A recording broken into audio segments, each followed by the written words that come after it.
Morning आशाताई। तर तुम्हा सर्वांचं स्वागत आहे परत एकदा तुमच्या स्वतःच्या हक्काच्या आशा ज्ञानप्रबोधिनी या यूट्यूब चॅनलमध्ये। तर मैत्रिणींनो, मी आज तुमच्यासाठी या मार्च 2025 मध्ये माता बैठक तिसरी कुठल्या विषयावरती घ्यायची किंवा कुठला विषय निवडायचा याबाबतचा व्हिडिओ घेऊन आलेला आहे। व्हिडिओ अतिशय महत्त्वाचा आहे ताई, कारण या व्हिडिओमध्ये मी जो काही विषय निवडलेला आहे तो अतिशय महत्त्वाचा आहे आणि प्रत्येक आशाने या विषयावरती एक तरी माता बैठक नक्की घ्यायला हवी। चला तर मग जराही वेळ न घालवता आपण ज्या विषयावरती व्हिडिओ बनवणार आहोत तो विषय सुरुवातीला पाहूया। तर बघा, माता बैठक 3 मार्च 2025 विषय कमी वजनाच्या बाळाला स्तनपानात अडचण येत असल्यास आईच्या स्तनातून दूध काढण्याचे तंत्र। म्हणजे काही वेळेस काय होतं, तर कमी वजनाचं बाळ असेल तर त्याला स्तनपान वगैरे करण्यात अडचण येते, त्यावेळेस जास्तीचं दूध काढून टाकावं लागतं।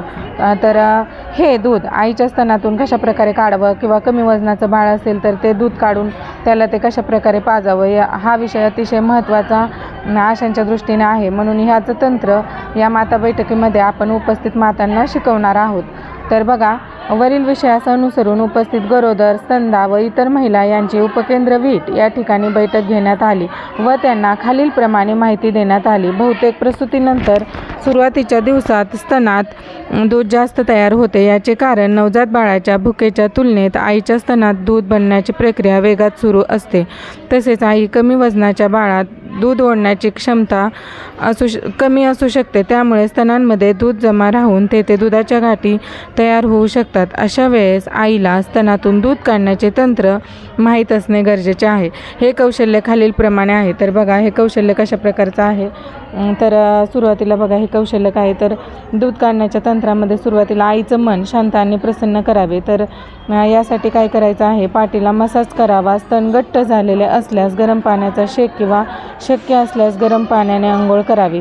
बाळाला जवळ घ्यावे किंवा बाळ आईपासून दूर असल्यास बाळाचा फोटो समोर ठेवा।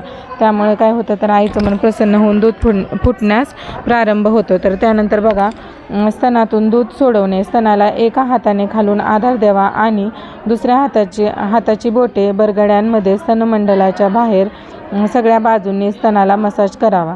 बरगड्यांवर बोटे समांतर ठेवून मसाज करावा। काखेमधील स्तनाच्या भागाला मसाज करायला विसरू नये।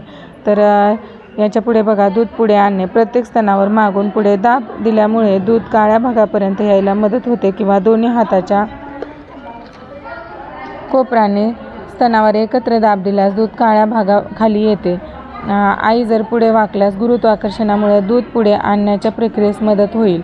दूध काढण्याच्या या सगळ्या प्रक्रियेत दुखू नये, तसेच त्वचेला स्तनाग्रांना इजा होऊ नये म्हणून हळूवारपणे मसाज करावा। त्यानंतर सगळ्यात शेवटचं म्हणजे दूध काढणे। स्तन निप्पलच्या 1 इंच मागे छोट्या सी आकारात पकडावा। बोटाने आणि अंगठ्याने मागे रेटा द्यावा। अशा प्रकारे दूध काढण्याचं व्यवस्थित असं तंत्र त्या मातेला आपण या बैठकीमध्ये शिकवणार आहोत। तर याचबरोबर या उपस्थित मातांना त्यांचा आहार कसा असावा याबाबत देखील प्रत्येक माता बैठकीमध्ये समुपदेशन करणे महत्त्वाचे आहे।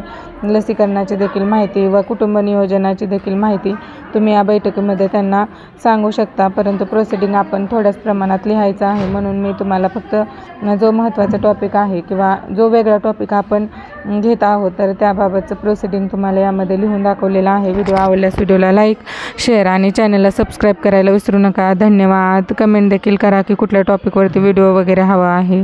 थँक्यू।